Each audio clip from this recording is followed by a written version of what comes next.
All right, guys. Welcome to Invariance.Poker podcast number 1. My name is Ton Ho. Everybody knows me in the poker world as Tommy. And today I have my friend here, Carnage. Hey, what's up, y'all? So we're just going to hop right into it, right? Carnage doesn't know what he got into. I just grabbed him. All, completely nothing. He's clueless as what's going on. So he'll be your voice of reasoning. You're right. So our website is Invariance.Poker. And if you play poker, then you have an idea what variance means, right? But invariance does not mean the lack of variance. Just like indifference does not mean the lack of different. If you go on our website, Invariance.Poker, the actual definition that we have listed is in the theory of ecological perception. Remember that word, perception, because everything's going to revolve around that one word. Any property of an object that remains constant despite changes in the point of observation or surrounding conditions. Surrounding conditions. I know a lot about surrounding conditions. But there's one point that remains constant. So if we want to go simpler, then there's a terminology as above, so below. Does that make sense yet? Man, hell no, that don't make no sense. You kidding me? All right. So let's go even simpler then. The best we could think of, you can understand the big by looking at the small. Just like you can understand the spinning of the galaxy and the solar system by looking at the spinning of water. Okay. Make sense? So you using $15 words and I got 99-cent vocabulary. Yeah, that makes sense. Something like that. So then I have the terminology as in poker, so in life. In other words, poker is a microcosm of life. Everything that you experience and see in life can actually be put into the context of poker. Okay. And then by using that as a poker player, we could help you understand a lot more of the stuff in life that you just have no context to, and that's what makes it hard for us to understand. Okay. And a lot of this stuff that we talk about is actually going to revolve around mental game and mental wellness, and actually how to develop your mental health. So that's the goal of this podcast, is to help you understand life through the context of poker and to develop your mental wellness. Because in order to be a good poker player, you have to have certain skills of intelligence, such as patience, emotional intelligence, logical deduction, awareness of both yourself and of others around you, observation, and perception. Okay. So a good poker player would have all these skills, right? You would think so, but the only thing they're worried about is let me see if I can get in that girl's pants. Well, then that's not a good poker player, right? That's you could say a degen. Oh, definitely degen. Degen. But there's all kinds of kind of awareness around us is not good. Well, yeah, or the lack of awareness. The very lack of. So then, if you have these skills in poker, it makes you a good player. Then it also translates to life, that you will also be a good life player. You will have more patience in life. You will be able to control your emotions. Okay. You're able to observe others and be more aware of everything that's going on. Yeah, but you play poker here in Dallas, so that doesn't concept to us at all. Not to the underground poker games. Definitely not the underground. But this is where we could actually bring poker to a different light and actually bring it to the surface and add some sunlight to it. Okay. Yeah. So when we say this, because poker actually provides context, because there's a difference between knowledge and understanding and insight. Okay. And most people know how to play poker. They know that you should raise, you should 3-bet. But why are they still bad? It's because even though they know it, they don't understand it. Because if they understand it, they would. Yeah, they don't use it to a rule of thumb. Correct. Yeah. So then you have understanding is the second level, right? You read a book, you know something, but then once you start getting more studying it, you understand it better. Okay. But that level of insight does not come through any studying. It actually comes through direct experience. Just like if you never played poker before and someone tries to tell you how miserable they feel after getting the aces cracked, well, you have no idea what they feel. Right. But through direct experience, if you actually had your aces cracked, then when somebody tells you that, well, you've been through that, you know it. So now you have insight into this experience. Okay. And so that's where insight gives us information and deep understanding into the stuff about life. And by using poker to simulate these experiences, it gives us, everybody that plays poker, direct experience to these processes that we need to understand, such as, patience, right? We all know we need to be patient. Always patient. But very few of us even understand what patience is. Never understand. Right. And let alone any of us have insight into how to be patient. Ever. Yeah. So let's take it drill down to the context of poker, right? What is patience? Why do we get impatient? Well, most of the time we get impatient because we can't see the long-term picture, right? We only see what's in front of us, and we want immediate results. We don't understand the process of poker, that there's an ebb and flow. You're gonna have downswing, you're gonna have upswings. Always, yeah. So if you're patient on the downswing, you know it's gonna come up. But when people are on downswing, they go tilt and they start drilling, going down even worse. Yeah, definitely. So that lack of patience, because it comes from the lack of understanding the process, that, hey, if you stick around, it will come back up. Just be patient. Okay. So, but here in Texas, they have this thing called stupidity. Because their patience is definitely nothing. They're like, okay, I'm gonna get it in. Let's see if we can't run it twice. That's how they are in Texas and Dallas, man. Especially in Dallas. Our ebb flow? Nah, we don't have ebb flow. It just flow. Everything, money's flow. Just go. Yeah. Gotta get it. If they're going to try to build up the pot the best they can and try to get the much money as they can into it. We've just seen people just go on these bad mood swings. It's like, oh man, I can't win. It's like, well, because you play bad. Because they don't understand the perception of ebb flow. Definitely not around here. And the way they do everything, and all the kind of situations they go through in life and try to do the same thing in poker is two different things. It's two different beasts. And it's hardcore. And they'll never understand that concept ever. Not yet. It is. It's hard because most people take poker as an escape, a form of entertainment, where you could get your gamble on, you get the party on, you could do things, you get away. They don't view poker yet as a training tool, and that's where we want to get into, where how you could use poker as a way to train yourself, because let's go back to a lot of things we say, insight you have without experience. For example, the simple concept of eating a mango. If you never ate a mango, I could give you an entire encyclopedia and preach to you for 100 years, and you would never know what a mango tasted like.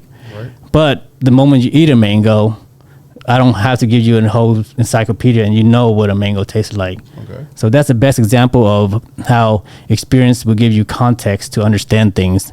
And a lot of the stuff we talk about, we're going to talk about suffering, mental suffering, and perception, just observation. Those stuff, you can have context because we've been through these things, these actual events in poker, and then we'll have insight into that. Okay, yeah. Because the key word earlier we said was reality, perception, right? Perception. And we always hear reality shapes perception. So I always go by reality and hypothetical. Hypothetically, I'm the best damn poker player out there. Reality, I ain't worth a damn. Well, hypothetical. Everybody can be hypothetical, theoretical. Yeah. But theories don't put bread on the table. Definitely not. Not around here. Yeah. So if reality shapes perception, perception shapes reality, then if we could alter our perception, then that means that we should be able to alter our reality. Okay. So then most of our life that we go through, all the suffering that we actually go through and the problems that we go through are mental suffering. It's not physical suffering. We don't actually have any physical pain. We're not really starving. Yeah. Our suffering is from fear of tomorrow, fear of what other people think about us, just fear of just things, the unknown. Right. So then that's where where all of our suffering comes from, because we don't see things right away. Just like in poker, you see one event happens at the poker table, but it's perceived by 9 different people 9 different ways, and a lot of people start suffering when just based on the outcomes of the chips and everything, because their perception is off. Yeah, right. So my biggest thing is I always like to say I like to kiss myself. I was like, what do you mean, like just physically kiss yourself? No, KISS, kiss yourself. Keep it simple, stupid. If you keep it simple, everything just more fluidly. It's pretty. I like that concept. It is, because it's the idea of minimal. The less you have, it's almost like you have nothing, you have everything. Right. So because we live in a world where we've lost our ways, where we're focused on external things and thinking that our happiness lies on external things, when it's just satisfaction. It just gives us quick pleasures, but it doesn't give us that fulfillment and that joy. Right. So that's where by stripping ourselves of all this unnecessary stuff, the stuff that remains is what we value left. Right. So that's why it makes us happier when we have less. Definitely, yeah. That's why I like to do that kind of concept. Yeah. I don't worry about what other people think. I'm gonna do what I got to do, keep myself entertained, or keep myself in a prospect that I like. So everybody, I like it myself. Yeah, and that's the way we should be, but it's easier said than done, right? Because just like a bad poker player, habits are built over time, and it's hard to break habits. And one of the habits that we have is our fear of others people's opinions. Very. So, and most people say, I don't care about what other people think, but they're lying to themselves. They're deceiving themselves, and they might not care about what other people think about in certain spots, but overall, the fact that they even express that they don't care, in general, they actually do care. Yeah. Because they're expressing their opinion. If you don't care, then you have no need to express your opinion. Because our opinions at the end of the day has no value to anybody but ourselves. It really does. Yeah. I mean, it's just a state of fact of what they think of. Yeah. Now what your world is what they think it should be. Like, nah, I ain't worried about that part. It is. And so it's hard while we say we need to do these things, it's hard because we don't get to practice, right? We don't get to practice patience. We don't get to practice emotional control in the real world. Like, where in the real world can I simulate suffering for you? Mental suffering, right? I can't create unless I somehow lied to you that you lost all your money or your house burned, and then you started going. But in poker, we can actually simulate suffering. We can actually watch you, give you a bad beat, and see how you deal with it. And the minute you get a bad beat, well, negative emotion is going to arise. You can't in the real world, it's very hard to create any events that would trigger the same emotions to arise as in poker. So by using poker as a training tool, we can actually simulate pleasures, happiness, sad. We could actually simulate different emotions that we could never do anywhere else.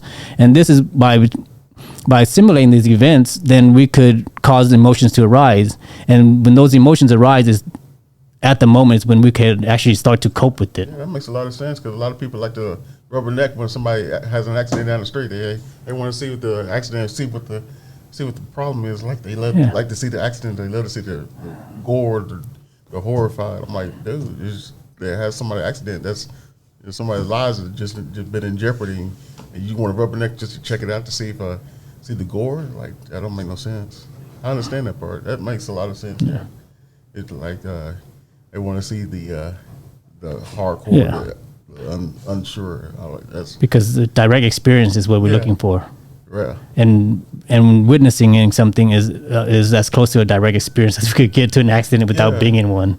Yeah, so trying to use this as a poker experience. So the bad beat, they love to see the action, the details, to see the horror, the graphics. Like, that kind of makes sense. It makes a lot of sense. But what's most important is it allows us to see ourselves. Yeah. That's where this is all really important, is that we're not trying to watch others and learn from others. What this really do is a mental gym for ourselves, so that when we take a bad beat, can we control ourselves and not say anything negative? When we take a good win, can we control ourselves and not get overly excited?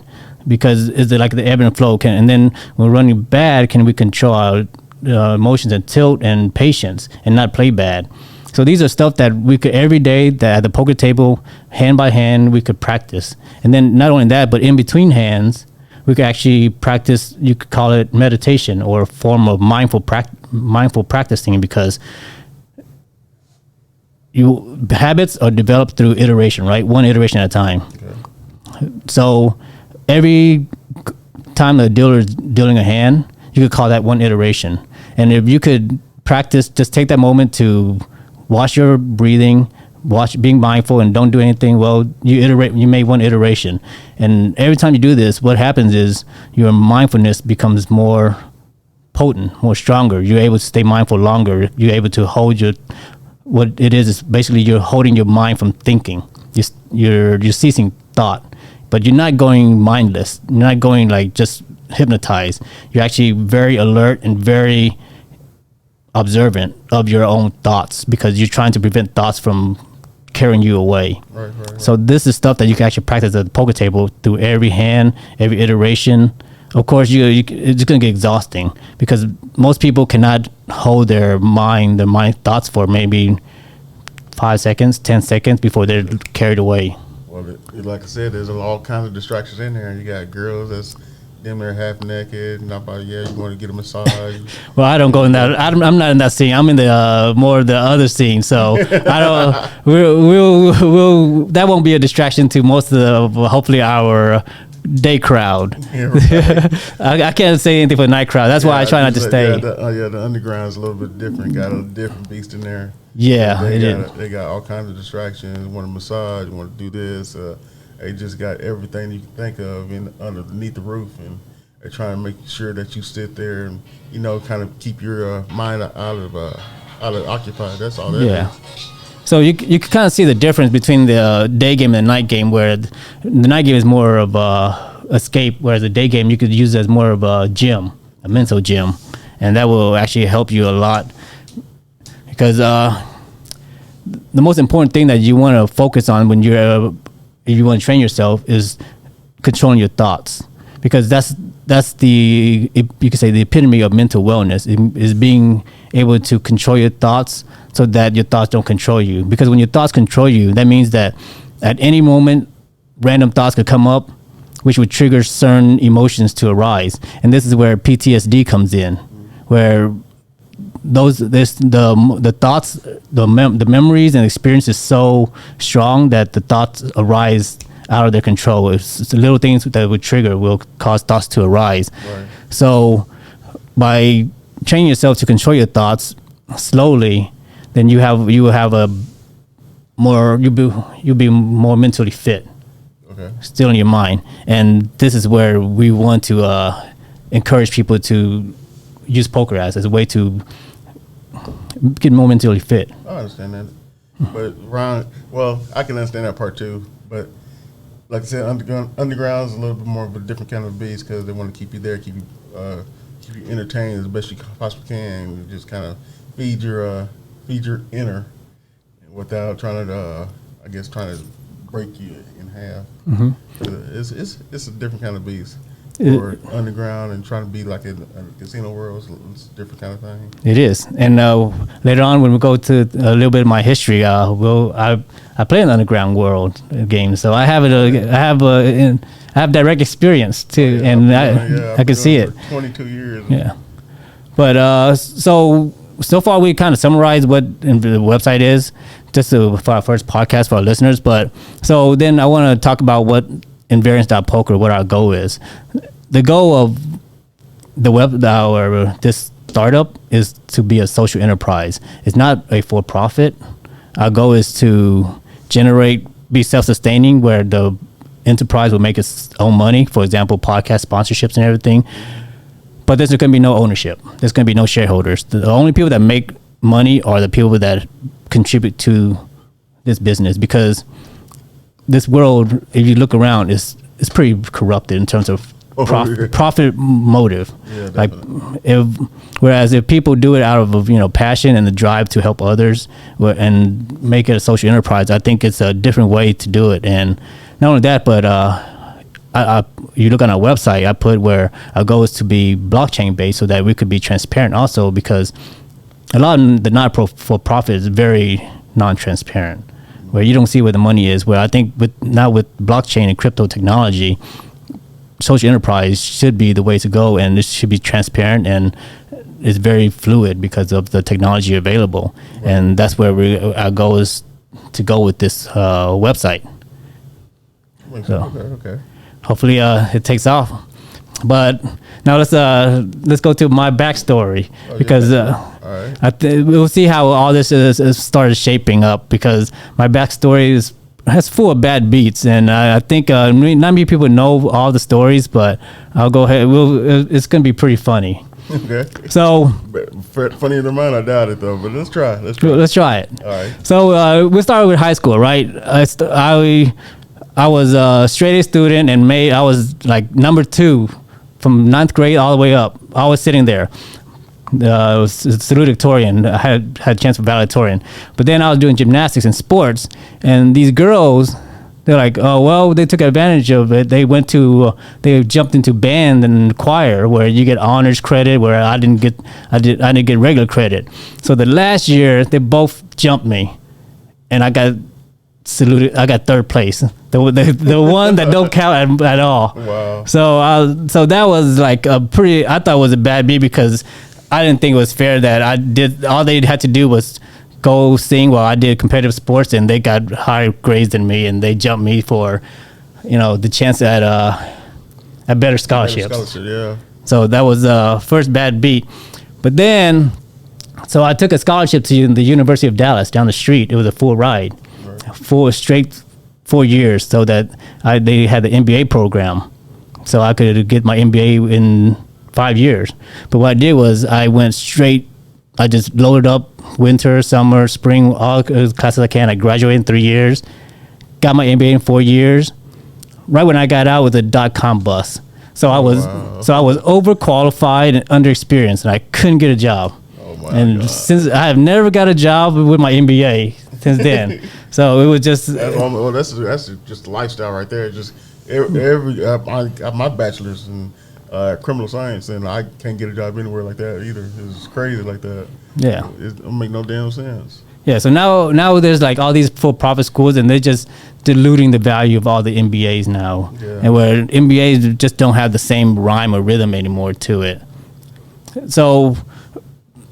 But with doing all that, though, I have to. This is where kind of a leak, where I formed my first league. I got into sports betting. Oh yeah. Oh my, right? This is where I got pulled into. So DGen, but I was it was online sports betting though, because it was a new thing, and I wanted to figure it out because I thought that this is a new market. And I wanted to understand it better. So, of course, it was trial by error. And there was times where I started monitoring sites, and the lines moved too slow.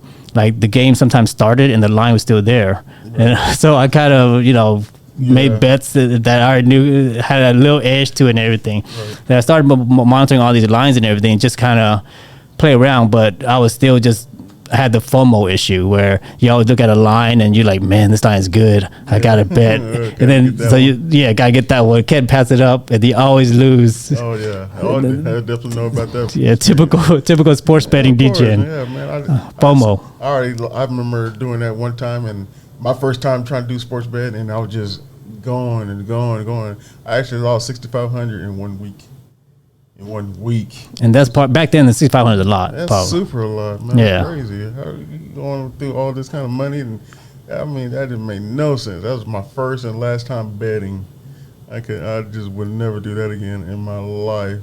That's why I'd rather play poker, where it's just kind of, it's real lax, real minor, minute, and I can control the money. Mm-hmm. I know where the money's going. I know I can get it back. But that's just another kind of definitely another kind of beast right there.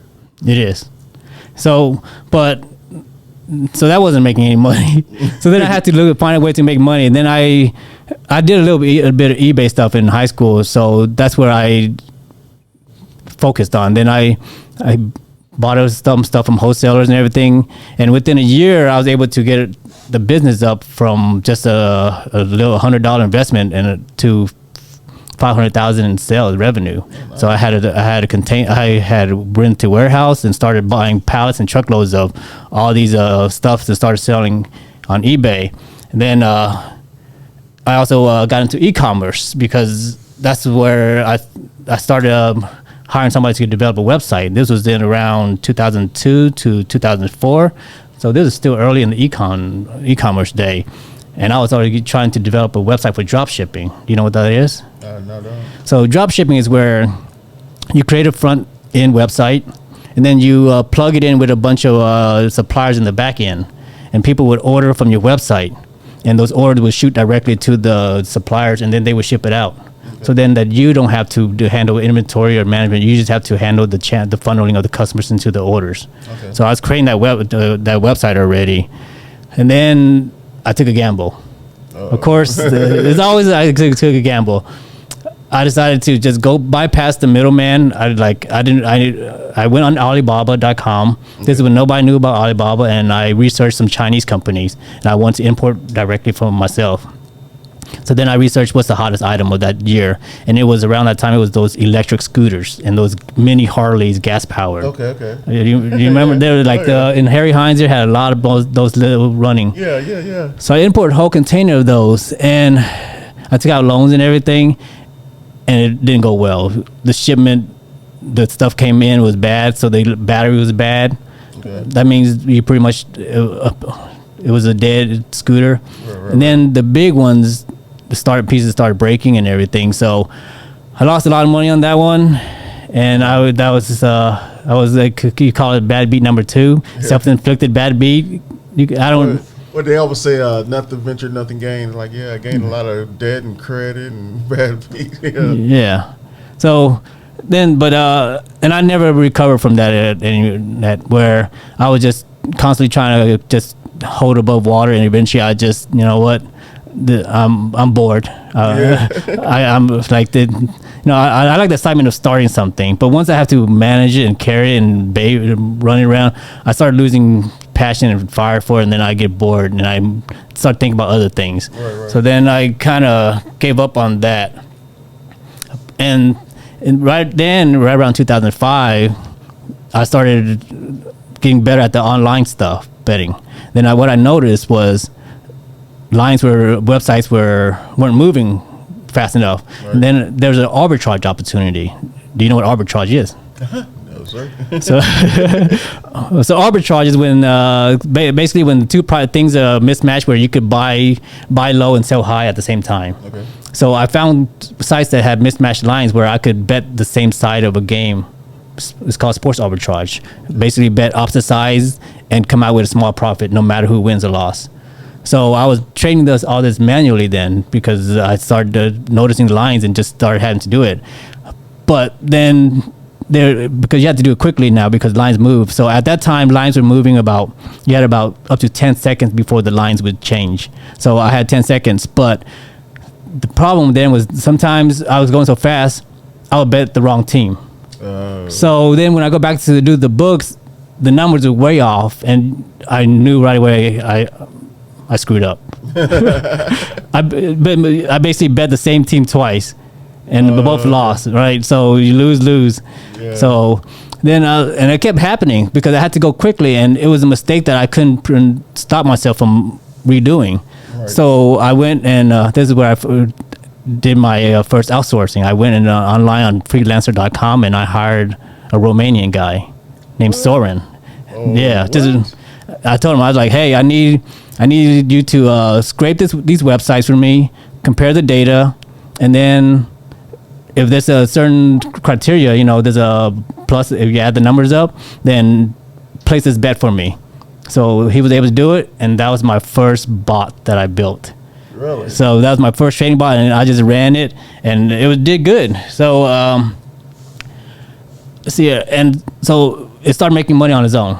I didn't have to do anything. I was like, I found a good idea. Okay. So then I invested it. I started trading on my own instead, and to build this bot, I put money like sites on like NASA.com and bet WWTS. If anybody bet sports back then, they would have an idea.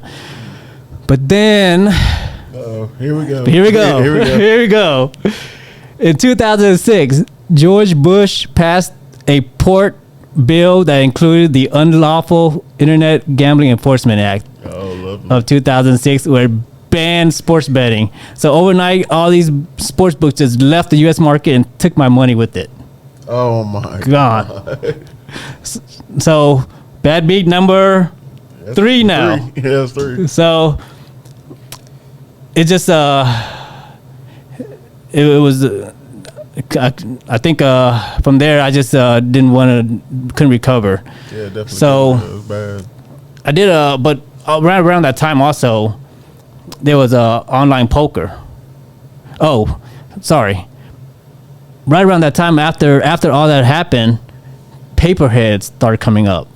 Okay. The paper, you know what paperhead was? I'm a private. I'll give you a website. You bet with me. Of course, yeah. So I look at these lines, and these lines move even slower. Oh my God! Not only that, but now it's on credit. You don't have money, so you only have to. I only have to keep money on Pinnacle, which is the site that I'm arbitraging against on everybody. Right. So I keep money on that site, and I'm crediting here. And there was time where I was even got credit on Pinnacle, so I'm arbitraging credit for and making money. Yeah. So it got even better. So I started working on this website and everything. And then let's see here. But so bookies started catching on. They're like, what's going on here? And then they noticed I was using software. Somebody, I guess the back end told them. So what they started doing was they started taking my action. But when I lost, they take my money. And then when I win, they won't pay. They say, you're bot betting. We're not going to pay you. Oh, my God. So it's a double whammy, right? I lose my money, and I don't collect the winnings. It was a... Yeah, they think you're steam betting, and it's like, nah, I don't know what I'm kind of doing over here. Yeah. So that was right around 2006, 2007. And so bad beat number 4. This is the Black Winter, where in 1 month, I had 2 bookies that just... Like one bookie didn't pay me $40,000. Another bookie skipped out on $25,000, and then not only that, but like I went through a online site, like actual website, betphoenix.com. Yeah. I deposited like $1,500 to arbitrage. Then I called in and wanted to deposit more, but then they sent me to some agent, and then somehow the agent would allow me to deposit more in Houston by meeting up with an agent in Houston and giving him cash without having to send money. So I ran that account up to $25,000. Then I was gonna cash out. I was in Austin, and I called them up. I was like, "Hey, my brother's gonna meet you up and get that money." And they're like, "Okay, yeah." Then an hour later, I call them, "Hey, I don't hear anybody. I haven't heard from anybody." I called my brother, and he said, "You guys haven't met up." They go, "Nah, we called your brother. We met up with him. We already gave him the money. He's gone already." What? So I'm like, do you have any proof? Do you have any recorded phone call? Anything? No, we just gave him the money because you told us to. So I was like, wait, you're an online website with servers and everything, and you have all this voice recording for call in, but you don't have this $25,000 transaction. And my money went through an online website. I didn't go through, an agent. Yeah. So, and I put out a blog on there. I looked the other day, it's not gone. I was like, betphoenixscammed.com.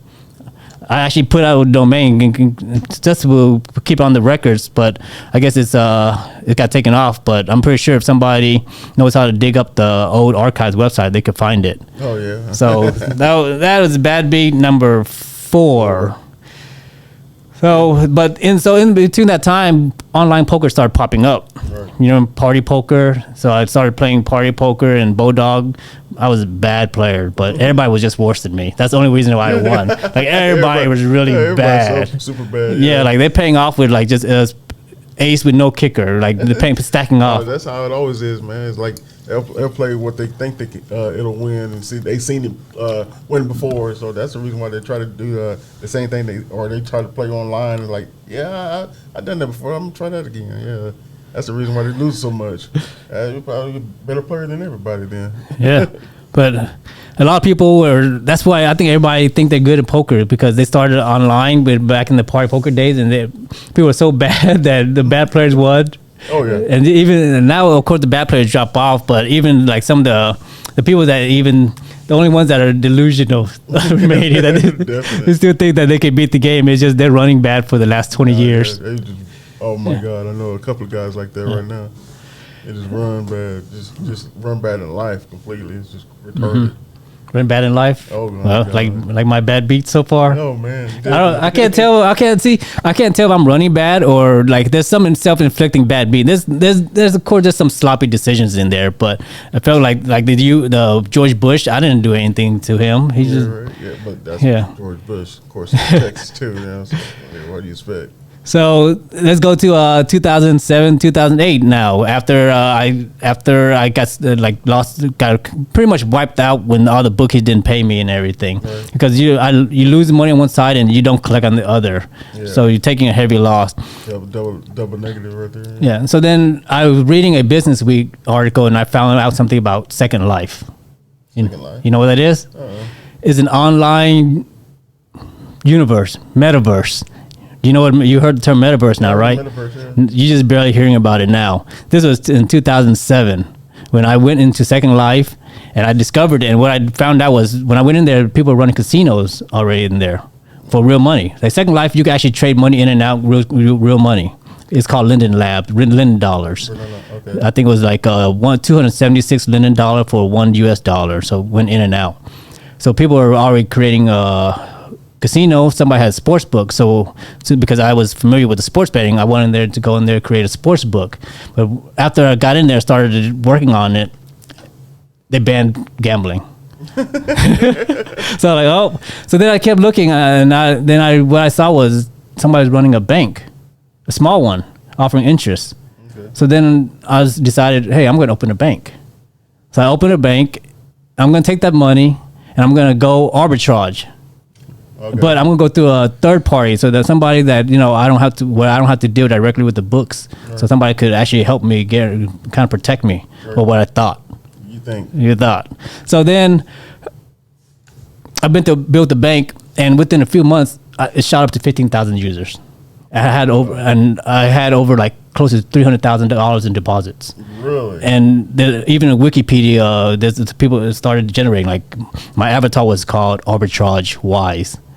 So then I was like, okay, well now this idea is even bigger than this sports betting because sports betting, you have to deal, it's capped. It's a cat and mouse game where this is there's no cap to this. Right. So I gave a lot of my attention to this but just letting my bot run on its own. Okay. So I built a bank. Then I decided, hey, I'm gonna build because people rent lands and they rent houses for money because kind of like the Sims and everything. So you rent. So I bought land, I built houses, I rented them out. I built a land management system that tied into my bank so that it's all automated. So it would draft people's account when the rent is due and would go to my bank and people could actually transact in the bank. Right. Then what else did I do? Then I created, so I had ATMs all over Second Life now. It was like spreading because I go there, place, and because people want my ATM on their land because it attracts other users to, and then so I had like hundreds of ATM. So then I developed an inward marketing system where I place an ad on my ATM. So then I was going to sell it to like actual real companies. Like I was actually talking to the World Bank and everything. They started getting into Second Life. So this was all starting to go well. And then not only that, but I tried to build a stock exchange, but I ended up buying one. It was there was a stock exchange. I had a stock exchange and it was going to tie to the bank and everything. Oh man. So it's going to go big, right? And then overnight they banned banking. Oh, lovely. No warning. You can't win for losing, God damn. So they banned banking, just wiped out everything, right? Right. So there's a run on the bank, so I have to start kind of paying people back. Then I go to my friend, hey, I need the money, right? They couldn't pay all of it out. Of course. So the final number that defaulted on my books was $186,000. Oh my God. That was the number that I had to wipe clean up from my books. So then I end up having turned over all my assets in Second Life to a third party. Kind of like they worked out some kind of bankruptcy, kind of consolidated. They took over my everything, and I walked away. Oh, Walked away empty-handed. Jeez, man, you've been through ups. You talk about Eptide right there. That's some super Eptide right there. Bad beat number 6. So, and there's more. Oh, yeah. Of course. There's more. We only had 2008. So then I was like, oh man, I'm in debt. Like I can't go get a job at this point. Like, what's it gonna do? Like making $40,000-$50,000. I have no experience. I start from pit bottom. So I was like, you know what? I'm gonna gamble. I'm gonna play poker. So I had a few like $1,000 left, and I at that time I was looking into like poker stars, right, rake back and everything, and so then I was playing on cake poker and full tilt for rake back. I was just grinding, trying to work my way up, and I started playing 4, 6, 8 tables, play break even, and just make rake back a day. But I was making more than what I could at a job anyways. So that started getting better. And while I was playing, somebody approached me and they're like, "Hey, we like your bot.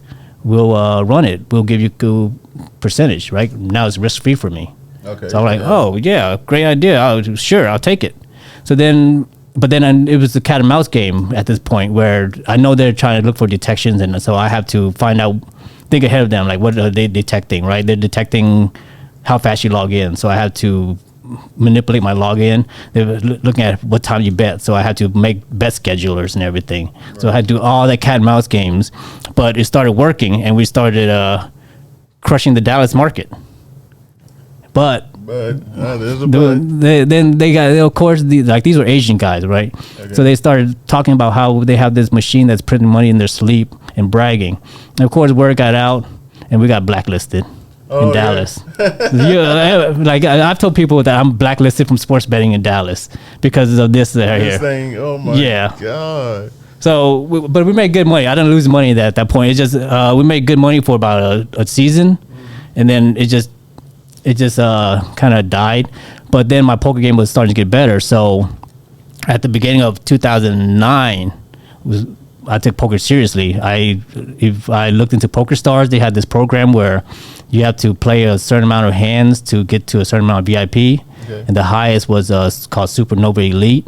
And if you get there, just from the rake back and the package alone, the first year is $115,000, and the second year was $125,000. So just rake back without winning. So I targeted that, and basically I had to at the point I had to play 24 tables, about 8 hours a day of 1, 2, 2, 4. So it was. But I developed that skill from playing StarCraft games. So so my hand-eye coordination was pretty fast. So I went the route of volume instead of skill. Yeah. So, but what happened was then I took it seriously. So instead of using that money, the profit, to blow it off, I used it all to reinvest in coaching. And that year, just collectively, from subscriptions to websites like Card Runners and Stocks Poker, and paying for coaches, like I paid for a mental game coach, a guy named Jared Tindler. He's pretty popular now. He's probably more expensive than he was back then. Yeah, I think I heard of him. Yeah, and then so collectively, I paid like over $20,000 in coaching in that year. Really? And the highest one was like $350 an hour. What? Yeah, because I knew their results. You know, it was online. They had there's a website called Poker Table Ratings where they track all your play. Okay. So you actually would verify a player's winnings and everything back then. So I knew who the winning players were, and I invested in. Of course, during that time, all my friends were still playing poker, and of course they were just mocking me, joking me, like, what do you do? Paying a coach to teach you how to fold? So give me money, I'll tell you how to fold. Stuff like that. So it was hard to justify like coaching, right? Like how do you in poker coaching, people don't see the value of it unless they could see far ahead. Like there's nothing in poker that will fix you right overnight, like A to B.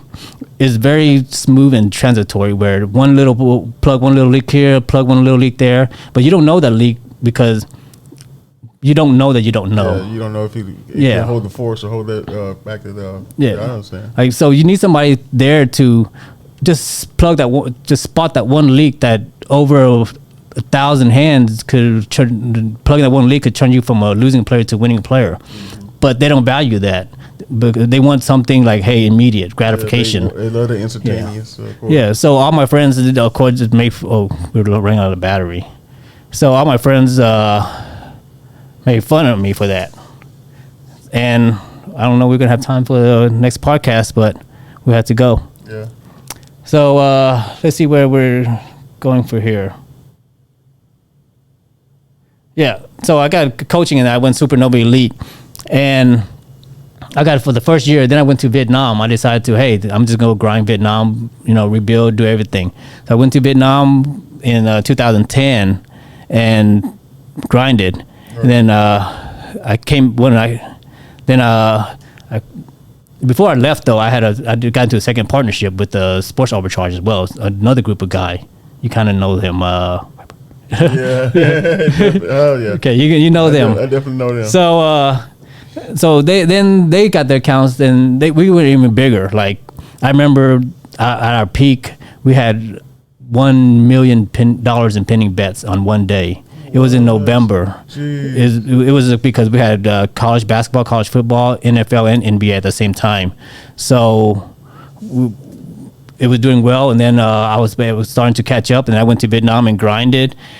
And then I came back so I went to Vietnam and worked with found a programmer to build the sports, develop a whole entire platform now for sports arbitrage. And then came back, used it for one season, but then I found out after that season the game is over. Like people are starting to catch on. They're starting to cap your bet limits, like cap your account. Anybody who asks for big accounts right away is a red flag. Right. So Steam betting, awesome. Mm-hmm. So I just got out of it. It was just over. And then I just focused on poker. And then in April of 2011. Oh, here goes, was it 7 or 8? What number? We're at now, this would be bad beat number 7, Black Friday. Black Friday? Banned online poker. My Supernova League status gone. No way to, now no more online poker for me. Oh. Overnight. Oh, but this also in April, but in January I found out I had a baby coming. So now. Oh, let's see, man. Oh yeah. Yeah. So hey, exciting things to come. Oh yeah. Yeah. So I'm gonna take all your money, but hey, you got a kid coming. Yeah. So no way to. So that's where we left out. We no way to have income, and all my ideas are stripped. So now I have to find another thing to do. Oh, and I think let's end it there, and we'll continue on the next podcast. Sounds good. So join us for podcast number 2 as we continue the bad beats, and then we'll dive into a little bit of our mental game, because that's the goal of our podcast, and we want to talk about how to every day we want to at least shower you with some thoughts on how to stuff you could do to make yourself better. Because every day should be a day that we work on self-improving ourselves, and that's my goal now. So definitely. Hopefully I could get you to get that goal going too, and join us for next time, and we'll pick on we'll lash into some kind of theme. Maybe I do know that I'm trying to schedule a UNT psychology professor to come in, Adriel Bowles. He plays poker too, and we're going to talk about cognitive therapy, which is a very new thing, and how poker can actually be used for cognitive therapy. So we'll try to maybe dive into that idea next time or the third time. So until then, thanks for joining, Carnage. No problem.